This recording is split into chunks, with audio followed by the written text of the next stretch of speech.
Te vas hoy. Y no vuelvas.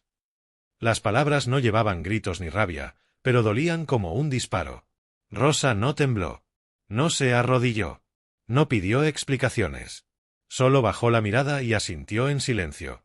El corazón se le comprimía dentro del pecho, pero sus pasos fueron firmes. Alzó las 2 maletas que llevaba listas desde hacía días. No eran modernas ni tenían ruedas. Pesaban, como todo lo que había soportado en su vida. Pero nada pesaba tanto como ese portazo sin eco, el que su hija Clara le dio, sin pestañear, mientras su yerno la observaba sin intervenir, con el bebé en brazos. La imagen era grotesca en su frialdad, una familia joven cerrando la puerta a quien la había construido con las manos rotas. Clara no entendía. Nunca entendió. Pensaba que mantener a su madre era un favor, una carga indeseada que había durado demasiado.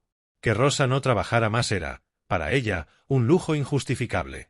Nadie le había explicado que las rodillas de Rosa ya no respondían, que sus manos se doblaban de dolor al lavar los platos, que su espalda crujía al barrer. Nadie se lo explicó, y Rosa, como tantas mujeres de su generación, tampoco lo dijo. Se calló, como siempre. Como cuando fregaba suelos mientras Clara estudiaba en colegios caros gracias a horas extra. Como cuando no comía para que su hija pudiera repetir. Rosa caminó sin rumbo, las piernas temblando, los ojos secos. No había permitido que su hija viera una lágrima. No iba a darle esa satisfacción. Cuando dobló la esquina y se alejó de esa casa que ya no era suya, entonces sí, se dejó caer en un banco y el llanto le brotó como una herida. Un sollozo ronco, contenido durante años. Nadie en la calle la reconocía, nadie sabía que esa anciana encorvada con maletas era, en otro tiempo, una guerrera. Nadie imaginaba que en su bolso de tela, entre pañuelos usados y pastillas para la artrosis, dormía una tarjeta bancaria con acceso a 1,7 millones de dólares. Rosa había sido humilde toda su vida, pero no ingenua. Años atrás, heredó un terreno olvidado a las afueras de la ciudad. Todos le dijeron que lo vendiera por migajas. Ella no lo hizo. Año tras año pagó impuestos, incluso cuando tuvo que empeñar su alianza de boda. Lo hizo en silencio. Lo hizo por orgullo. Porque sabía que algún día eso valdría más. Y ese día llegó.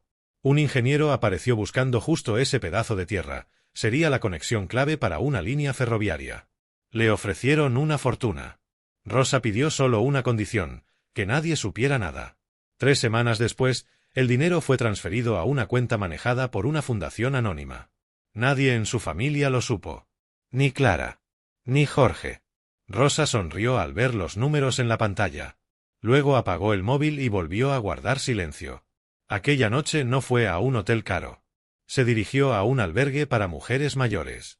No porque lo necesitara, sino porque allí estaban las olvidadas. Las que, como ella, habían sido descartadas por sus propias familias. Compartió habitación con una mujer que dormía con un peluche sin ojos. Compartió sopa con otra que repetía nombres de hijos que ya no la llamaban. Y en ese rincón áspero y sin lujos, Rosa volvió a sentirse parte de algo. No tardó en comprar un caserón abandonado. En efectivo. Sin dejar huella. Contrató albañiles con nombres falsos. Instauró una remodelación completa, duchas nuevas, paneles solares, camas limpias, estanterías repletas. El edificio renació, pero no como un refugio. Rosa lo llamó La Mesa, y no puso su apellido en ningún sitio. Solo un letrero simple en la entrada: aquí todos tienen un lugar. A partir de entonces, Rosa se dedicó a recorrer hospitales, hogares de ancianos, barrios olvidados. Donaba comida, mantas, medicamentos. A veces dejaba una nota escrita a mano, para que nadie se quede atrás. Mientras tanto, Clara vivía su propio infierno. Primero fueron las deudas. Luego Jorge perdió el empleo. El bebé enfermó. Las facturas se acumulaban. Los amigos se alejaron. Jorge, un día, simplemente se fue. Ni siquiera dejó una carta. Solo un mensaje de voz: no puedo más. Clara terminó en un albergue, con el niño en brazos, preguntándose en qué momento su vida se había quebrado. Un día, caminando sin destino, pasó frente a un muro blanco. Tallado a mano, un mensaje: aquí todos tienen un lugar. Sintió algo en el pecho. Un tirón. Entró por curiosidad. El olor a pan recién horneado la envolvió. El sonido de risas, el murmullo de una guitarra, el golpeteo de cucharones en ollas. Una mujer morena, de baja estatura, sirvió sopa con movimientos firmes. Clara no la reconoció de inmediato. Pero Rosa sí.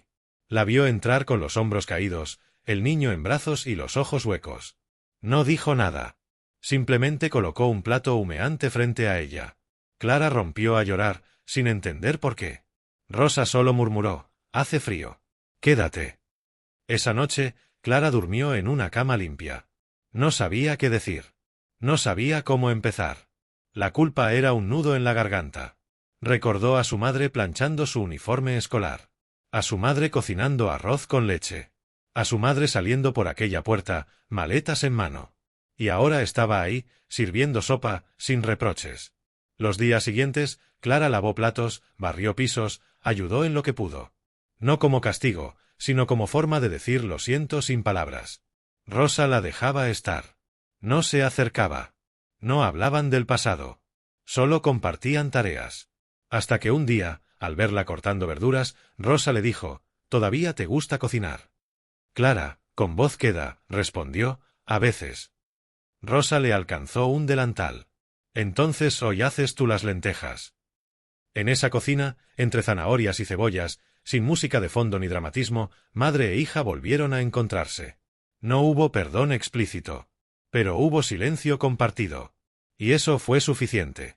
Al final de la jornada, Rosa la acompañó a una habitación nueva. Pequeña, acogedora. «Este cuarto es tuyo mientras lo necesites», dijo. «Pero no porque seas mi hija, sino porque nadie debería dormir en la calle si puede evitarlo». Clara no aguantó más. Se sentó al borde de la cama y dijo: «Te fallé, mamá». Rosa no negó, no consoló, no endulzó. Solo tomó su mano y murmuró: «Y yo no supe decirte que estaba cansada». No se abrazaron. Pero algo dentro de ambas se derrumbó. Una barrera invisible que por fin había cedido. «¿Por qué nunca me dijiste lo del dinero?», preguntó Clara. Rosa suspiró. «Porque necesitaba saber quién se quedaría si no tuviera nada que ofrecer. Solo mi compañía». «¿Y valió la pena?», insistió ella. Rosa la miró con dulzura. «Míranos. Estamos juntas. Cocinando lentejas». Y Clara sonrió, por primera vez en mucho tiempo. Durante las semanas siguientes, Clara se integró al lugar. Rediseñó el jardín, organizó clases, trajo libros, dibujó un rincón de lectura. Poco a poco, su hijo dejó de llorar por las noches. Clara dejó de tener miedo. Se convirtió, sin saberlo, en un pilar del lugar. Rosa la observaba a distancia, sin intervenir. A veces sonreía, a veces se quedaba quieta mirando cómo su hija tejía la red que un día ella misma había comenzado. Y un día, Clara encontró una caja vieja. Dentro, una carta: «Para mi hija, si alguna vez me busca». La abrió con manos temblorosas. «No te escribo para que me pidas perdón. No lo necesito. Solo quiero que recuerdes que el amor no siempre grita. A veces espera en silencio».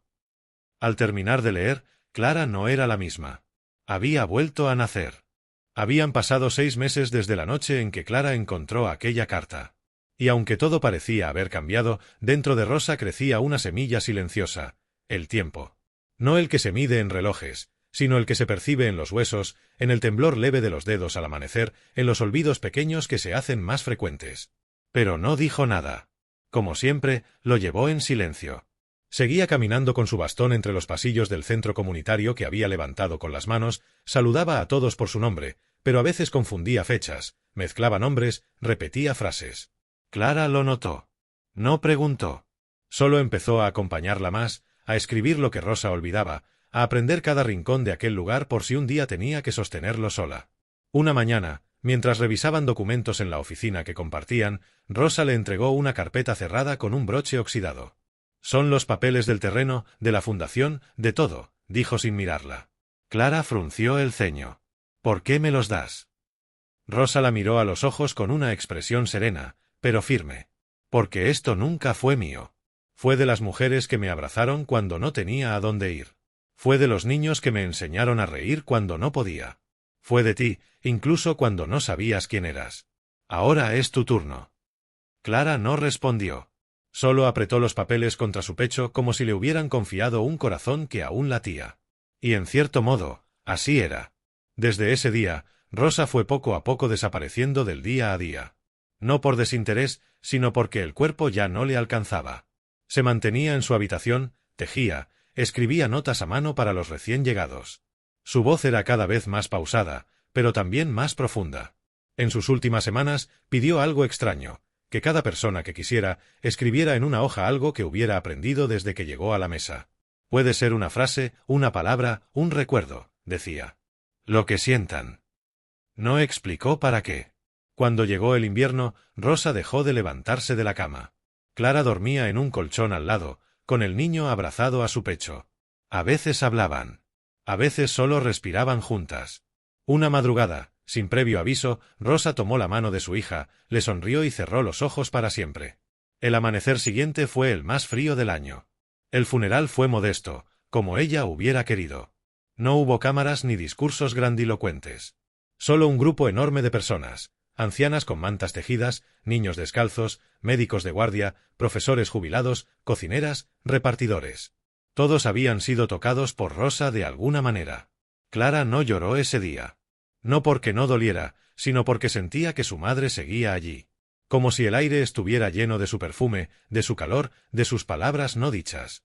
Después del entierro, Clara reunió a los voluntarios en el comedor. Colocó sobre la mesa una caja de madera, la misma donde había encontrado la carta meses atrás. Dentro estaban las hojas que Rosa había pedido escribir. Una por una, las fue leyendo en voz alta. Aprendí que no se necesita tener mucho para dar. Aquí recuperé la voz que había perdido. Me sentí valioso por primera vez. Rosa me miró y me vio. Al final de la lectura, el silencio era total. Clara los miró con los ojos húmedos. Este lugar no necesita monumentos. Rosa ya nos dejó uno. Durante el año siguiente, la mesa se transformó. Con ayuda de nuevos voluntarios, construyeron una pequeña escuela dentro del centro. Abrieron un dispensario médico con atención psicológica. Se organizaban ciclos de cine, clases de oficios, talleres de cocina. Gente de otras ciudades escribía preguntando cómo replicar el modelo. Pero Clara nunca permitió que se convirtiera en una marca, ni en un negocio. La esencia seguía intacta. Nadie era rechazado, nadie debía justificar su necesidad. Un día, Clara recibió una carta sin remitente. Era de Jorge. Pedía ver a su hijo. Decía que había cambiado. Que estaba arrepentido. Que había entendido muchas cosas. Clara la leyó 2 veces. Luego la quemó en la estufa. No por rencor, sino porque había aprendido de Rosa que no todo lo que regresa merece entrar. A veces, lo más sano es dejar ciertas puertas cerradas. Clara creció. No en edad, sino en profundidad. Se convirtió en referente, pero nunca en protagonista. Siempre decía que todo lo que sabía lo había aprendido fregando ollas al lado de una mujer que cocinaba lentejas con amor. Cada año, en el aniversario de la mesa, se colocaba una silla vacía en el centro del comedor. Encima, un delantal blanco y una carta de bienvenida firmada por la madre de todos. Pero el giro más grande llegó 2 años después, cuando una periodista apareció sin previo aviso. Había escuchado rumores sobre una fundación silenciosa que ayudaba a cientos de personas sin recibir nunca donaciones externas ni pedir nada a cambio. Quería hacer un reportaje. Clara dudó. Luego aceptó, con una condición, que la historia no hablara de dinero, ni de cifras, ni de ella. Solo de las personas que allí habían vuelto a respirar. El reportaje se viralizó. Medios de todo el país empezaron a buscar más detalles. ¿Quién había creado la mesa? ¿De dónde salían los fondos? ¿Por qué nadie reclamaba protagonismo? Un canal internacional intentó comprar los derechos para hacer una película. Clara se negó. Esto no es una historia para ver. Es una historia para vivir. Desde entonces, más centros comenzaron a aparecer con el mismo lema en la puerta. Aquí todos tienen un lugar. Sin marcas. Sin logos. Sin nombres. Pero había una última sorpresa. Una tarde, Clara recibió una llamada desde el banco que manejaba los fondos originales. La voz al otro lado era seria. Se activó el protocolo Rosa. Clara no entendía. El empleado explicó que Rosa había dejado instrucciones precisas. Si al cumplirse 3 años de su muerte el lugar seguía en pie, y Clara seguía al frente, entonces el banco debía liberar el segundo fondo. $850.000 más. Clara se derrumbó. No por el dinero, sino por la fe que su madre había depositado en ella sin que lo supiera. Con ese dinero, la mesa abrió una residencia para mujeres mayores sin familia. La llamaron las manos de Rosa. Allí vivían mujeres que habían sido abandonadas, ignoradas, desplazadas. Mujeres que ahora tejían mantas, cocinaban galletas, cuidaban huertos. Mujeres que habían perdido todo, excepto la esperanza. Un día, mientras Clara acomodaba libros en la biblioteca del centro, su hijo, ya de 7 años, se le acercó con una hoja en la mano. Había escrito con su caligrafía temblorosa: «Mi abuela me enseñó que ayudar a otros es como hacer magia». Clara se lo quedó mirando, con una mezcla de asombro y ternura. Lo abrazó fuerte. Sí, amor. Esa fue su mayor magia. Y así, la historia de una mujer echada por su hija se convirtió en una red de amor, dignidad y memoria. Porque Rosa nunca buscó castigar. Nunca necesitó que el mundo supiera cuánto valía. Solo quería que nadie más se sintiera tan solo como ella lo estuvo aquel día, bajo la lluvia, con 2 maletas y el alma rota. Pero ahora, su legado seguía latiendo en cada plato servido, en cada niño que reía, en cada anciana que dormía tranquila. Rosa se había ido. Pero su milagro, porque eso era, se había vuelto eterno. Y si llegaste hasta aquí, es porque tú también crees que hay actos que no necesitan aplausos, solo repetirse. Suscríbete si alguna vez sentiste que alguien invisible te cambió la vida. Comparte este vídeo con quien deba saber que una madre puede perderlo todo, menos su capacidad de amar. Y cuéntame en los comentarios, ¿quién fue tu Rosa?